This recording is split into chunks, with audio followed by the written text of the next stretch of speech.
Good morning students. I hope you all are safe and healthy at your home.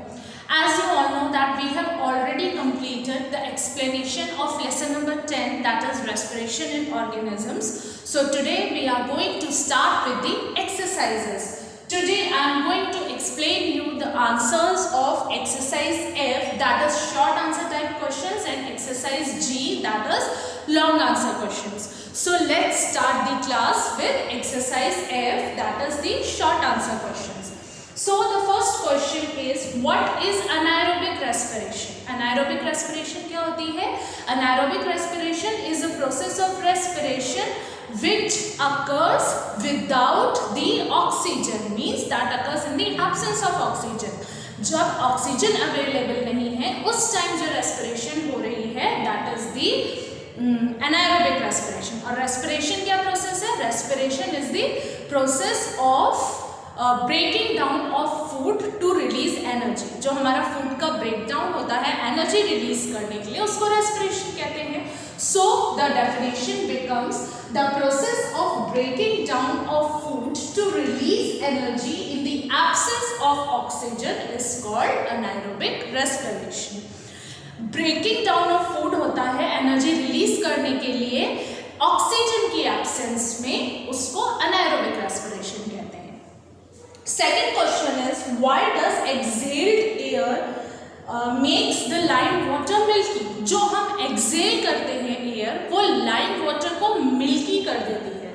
This we have already done in the physical and chemical changes में भी हमने पढ़ा था that carbon dioxide होती है exhaled air, तो it turns the lime water milky. क्यों lime water को मिल्की टर्न कर देते हैं? Because of the formation of calcium carbonate. जब कार्बन डाइऑक्साइड गैस को पास कराया जाता है लाइम वाटर में से, तो जो प्रोडक्ट फॉर्म होता है दैट इज कैल्शियम कार्बोनेट, और उसके वाइट प्रेसिपिटेट फॉर्म होते हैं, जिसकी वजह से हमें जो दिखता है लाइम वाटर मिल्की दिखता है.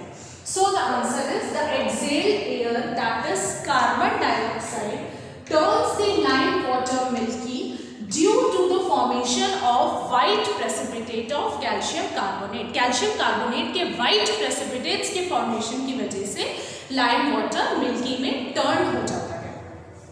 Third question is, how does respiration takes place in insects? Insects में respiration कैसे होती है?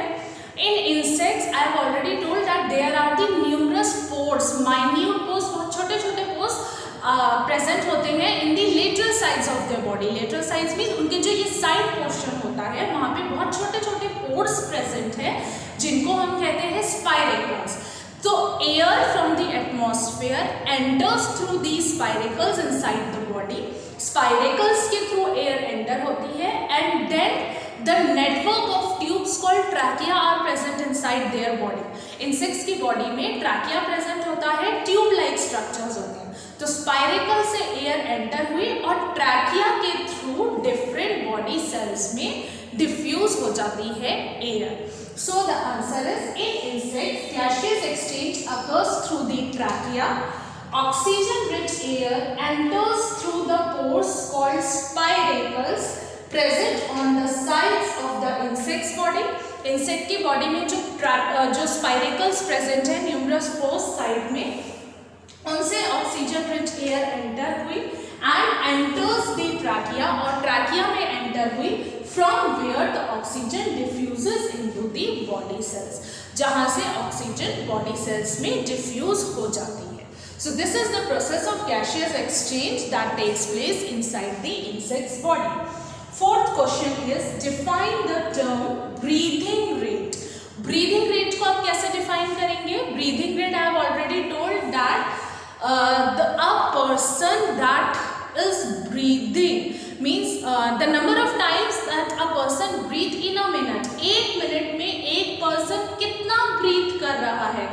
Breathe मतलब इनहेलिंग एंड एक्सहेलिंग, सिर्फ सांस लेना नहीं, सांस लेना और उसको सांस को छोड़ना, means taking in air and exhaling out the carbon dioxide rich air. This is the process of breathing. तो ये एक मिनट में जितनी भी टाइम्स होता है उसको हम ब्रीदिंग रेट कहते हैं. So the number of times a person breathes in a minute is called its breathing rate. Fifth question question is what is the role of hair present inside the nose. जो nose में हमारे यहाँ hairs present होते हैं उनका क्या role होता है। The hair that is present inside the nasal cavity filters the air. Air जो हम इनहेल कर रहे हैं उसको फिल्टर करती है, क्योंकि उस एयर में बहुत सारे जर्म्स और डस्ट पार्टिकल्स हैं, तो वो जो हेयर है उनको ट्रैप कर लेता है, उनको बॉडी के अंदर एंटर नहीं होने देता। So this is the role of hair in the nose. So the answer is hair present inside the nasal cavity filters the air. एक तरीके से एयर को फिल्टर कर रहे हैं ना, क्योंकि जो इम्प्योरिटीज है वो वहीं ट्रैप हो गई और फ्रेश एयर हमारे अंदर जा रही है। Filters the air by trapping the dust particles and germs present inside the air. Dust particles और जर्म्स को ट्रैप करके एयर को फिल्टर करने का काम करता है hair.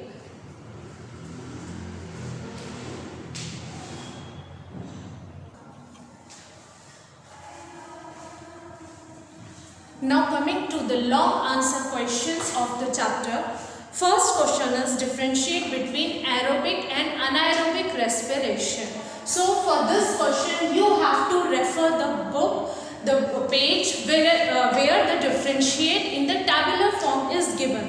Differentiate between aerobic and anaerobic respiration. The first difference is aerobic respiration takes place in presence of oxygen and anaerobic respiration takes place in absence of oxygen. This I have already explained. Aerobic respiration oxygen की presence में होती है और anaerobic respiration oxygen की absence में होती है. Second point, glucose is completely oxidized to form carbon dioxide and water, and in anaerobic respiration glucose is partially oxidized to form alcohol and carbon dioxide.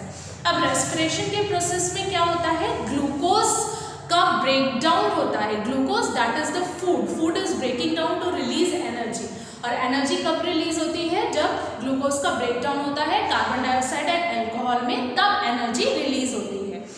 अब aerobic respiration में oxygen की presence में होती है ये, तो ऑक्सीजन अवेलेबल है sufficient quantity में, तो ऑक्सीडाइज्ड ग्लूकोज का कंप्लीटली ऑक्सीडेशन होता है, means glucose completely break down हो जाता है। But as an anaerobic respiration there is absence of oxygen, oxygen नहीं होता तो ग्लूकोज पूरी तरह से ऑक्सीडाइज नहीं होता है। That means glucose is partially oxidise, या हम कह सकते हैं partially break down. So this is the reason that the third point which is given, anaerobic respiration releases more energy while aerobic respiration releases more energy, whereas anaerobic respiration releases less energy. क्योंकि aerobic respiration में glucose पूरी तरह से oxidised हो जाता है, glucose का पूरी तरह से ब्रेकडाउन होता है, तो ज़्यादा एनर्जी रिलीज होती है। वाइल इन अनाएरोबिक रेस्पिरेशन क्योंकि ग्लूकोज का ब्रेकडाउन कंप्लीटली नहीं हो पाता है, तो लेस एनर्जी रिलीज होती है। Last difference is both cytoplasm and mitochondria are involved in aerobic respiration while anaerobic respiration takes place only in cytoplasm. Aerobic respiration में साइटोप्लाज्म माइटोकॉन्ड्रिया दोनों में ही होती है एरोबिक रेस्पिरेशन, वाइल अनाएरोबिक रेस्पिरेशन सिर्फ cytoplasm में ही होती है। Second question is what is the mechanism of gaseous exchange in humans. Humans में गैसियस एक्सचेंज का क्या मैकेनिज्म है, कैसे गैसियस एक्सचेंज होता है, आई हैव एक्सप्लेन ऑलरेडी। जो हम ऑक्सीजन ले रहे हैं, we breathe oxygen rich air through our nostrils which goes inside the trachea. Nasal cavity से यहाँ पर ट्यूब लाइक स्ट्रक्चर होता है trachea, which is further divided into two tubes. Trachea फिर two tubes में डिवाइड होता है, जिनको हम ब्रोंकाई कहते हैं। Bronchi opens into the lungs, lungs में ओपन होता है दोनों side like this, the structure that I have already explained. ये आपका मान लीजिए नेसल कैविटी से ट्यूब आया, ट्रैकिया, ये टू ट्यूब्स में कन्वर्ट हो जाता है, इनको हम कहते हैं ब्रोंकाई, और ये ब्रोंकाई कहाँ ऊपर होते हैं, लंग्स के अंदर। ये आपके दो लंग्स हैं। अब these bronchi are further divided into the number of tubes called bronchioles. Bronchioles में डिवाइड हो जाते हैं ब्रोंकाई, बहुत सारे ट्यूब्स होते हैं ब्रोंकाई के बाद, जिनको हम ब्रोंक्यूल्स होते हैं, and each bronchiole terminates into the alveoli, और हर एक जो ब्रोंकाई है एक सैक लाइक स्ट्रक्चर में खत्म होता है जिसको हम एल्वियोली कहते हैं। ये मैंने एक्सप्लेन किया था। तो जो हमारा गैशियस एक्सचेंज है ह्यूमंस में वो एल्वियोली के थ्रू होता है।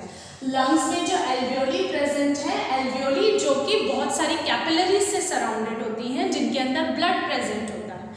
तो जो हमारी ऑक्सीजन रिच आई वो एल्वियोली से ब्लड में कैपिलरीज में जो ब्लड प्रेजेंट है वहां पर गई, फिर वो ब्लड डिफरेंट बॉडी सेल्स तक उस ऑक्सीजन को लेकर जाता है and brings back the carbon dioxide rich blood, और वापस ऑक्सीजन यूज होके blood carbon dioxide rich blood जो है वापस आता है कैपिलरीज में, कैपिलरीज से फिर एल्वियोली में, एल्वियोली से फिर ब्रोंकियोल से होता हुआ, एल्वियोली से ब्रोंकियोल्स में होता हुआ ब्रोंकाई से, ट्रैकिया से, फिर नेसल कैविटी से carbon dioxide rich air body के बाहर आ जाती है। So this is the mechanism of gaseous exchange in humans.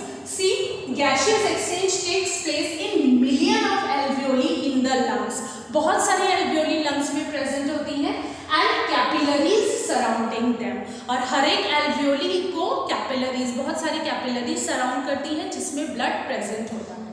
The inhaled oxygen moves from alveoli to the blood। जो हम ऑक्सीजन इनहेल कर रहे हैं वो लंग्स में आई और लंग्स से एल्वियोली से ब्लड में गई and carbon dioxide moves from blood in capillaries, और फिर जब वो सेल्स तक जाती है, सेल से वापस जो कार्बन डाइऑक्साइड रिच एयर है वो वापस ब्लड कैपिलरीज से ब्लड में ब्लड लेकर आता है carbon dioxide rich air capillaries में, और फिर कैपिलरीज से वो एल्वियोली में ट्रांसफर होके ब्रोंकियोल से, ब्रोंकाई से, ट्रैकिया से होते हुए नेसल कैविटी से बाहर हो जाता है। So this is the mechanism of gaseous exchange that takes place in humans. Third question is what is respiration, how is it different from breathing. Respiration क्या है और वो ब्रीदिंग से कैसे डिफरेंट है। So respiration is the process of obtaining energy from the food by breaking down into carbon dioxide and water। रेस्पिरेशन में क्या होता है, फूड का ब्रेकडाउन होता है एनर्जी रिलीज करने के लिए, और कार्बन डाइऑक्साइड और वाटर आपके ऑब्टेन होते हैं जब ग्लूकोज का ब्रेकडाउन होता है। So the respiration is the process of obtaining energy, energy obtain करने का प्रोसेस है फूड से जहां पर ब्रेकिंग डाउन होता है कार्बन डाइऑक्साइड और वाटर का। Now one more question is given in this, how is it different from breathing? Respiration breathing से कैसे different है? So for this differentiate between respiration and breathing you have to again refer the book आप लोग refer करेंगे respiratory system of human beings के ऊपर एक tabular form में डिफरेंशिएट दिया हुआ है breathing and respiration, this you have to write. First is already मैं आपको एक्सप्लेन कर चुकी हूँ, ब्रीदिंग क्या होता है, सिंपल एक फिजिकल प्रोसेस है जिसमें हम इनहेल और एक्सहेल करते हैं एयर को। So breathing is a physical process involving exchange of gases, gas exchange हो रही है ना। Next, respiration is a biochemical process involving breakdown of food to produce energy. अब रेस्पिरेशन में क्योंकि न्यू प्रोडक्ट्स फॉर्म हो रहे हैं, फूड का ब्रेकडाउन होकर कार्बन डाइऑक्साइड और वाटर फॉर्म हो रहा है, तो ये एक बायोकेमिकल प्रोसेस है। Second difference is breathing is also called external respiration and respiration is also called internal respiration। क्योंकि breathing में आपके external organs involve है, हमारे अंदर बॉडी का कोई काम नहीं है, सिंपल गैस लेना और बाहर निकालना, तो इसको हम external respiration कहते हैं, while respiration is taking place inside our body in the cells, तो इसलिए इसको हम internal respiration भी कहते हैं। Third point of difference is enzymes are not involved in breathing while enzymes are involved in respiration। Respiration के process में बहुत सारे एंजाइम्स इन्वॉल्व होते हैं। जितनी भी आपकी केमिकल रिएक्शंस बॉडी के अंदर हो रही हैं जिनको हम बायोकेमिकल रिएक्शंस कहते हैं, all the reactions are occur in the presence of enzymes. Enzymes क्या होते हैं, एक कैटलिस्ट्स होते हैं जो किसी भी रिएक्शन को स्पीड अप करते हैं।